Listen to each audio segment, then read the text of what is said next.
another hero in Uganda, Dr. Jeffrey Ngoy. Here he's showing me a hospital that they want to finish off. Local doctor in his own community, built a lab, built a medical clinic, built a pharmacy. USAID, oh, should I say that? I shouldn't say that.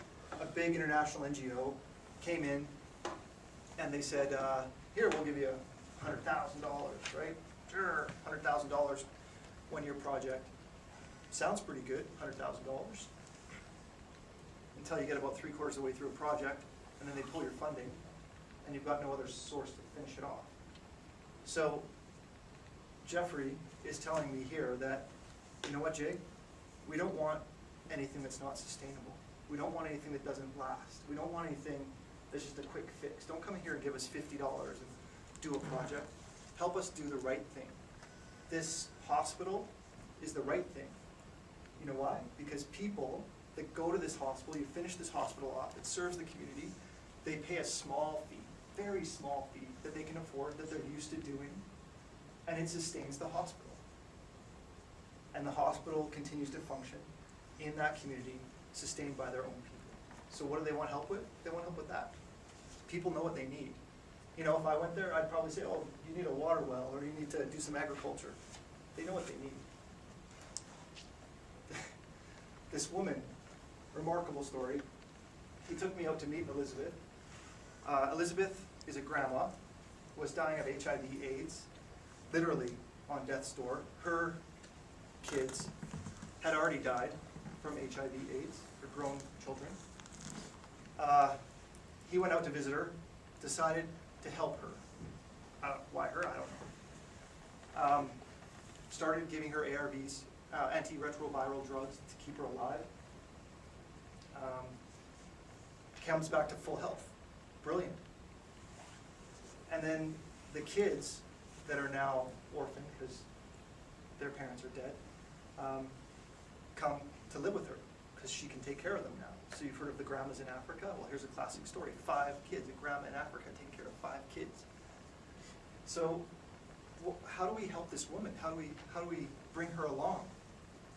Well, don't want to get ahead of myself. What do we do first? We hook her into community. We knit her into the social fabric. It's important. This woman has been ostracized. She's HIV/AIDS. She's totally excluded from life. So what do? We bring her, tie her into the social fabric by saying, hey, you know what you need? You need a goat. You guys have probably heard the buy a goat for Christmas thing. You need a goat. We'll get you a goat. That'll help you. Why a goat? Why not a well? Why not anything else? Well, it turns out she gets the goat, but she has to take a loan.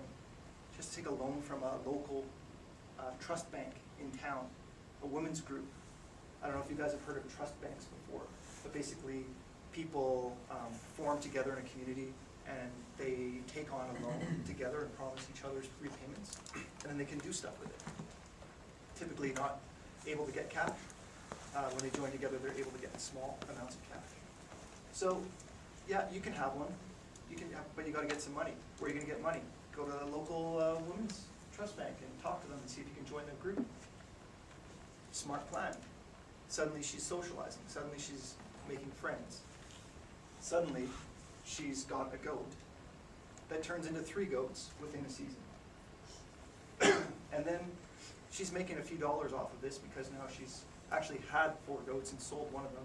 So she decides to get some chickens as well because, you know, let's get some eggs and let's get some meat maybe on a really good day if we have a feast. So this cycle is spinning up, right? Again, the virtuous cycle. Simple things that they already know what to do.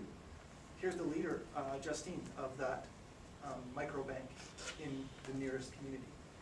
So they all hook together and they build together. Brilliant. What would I have done? I don't give her some ARVs and, you know, stick a needle in her and walk away maybe. I don't know. But they know what to do.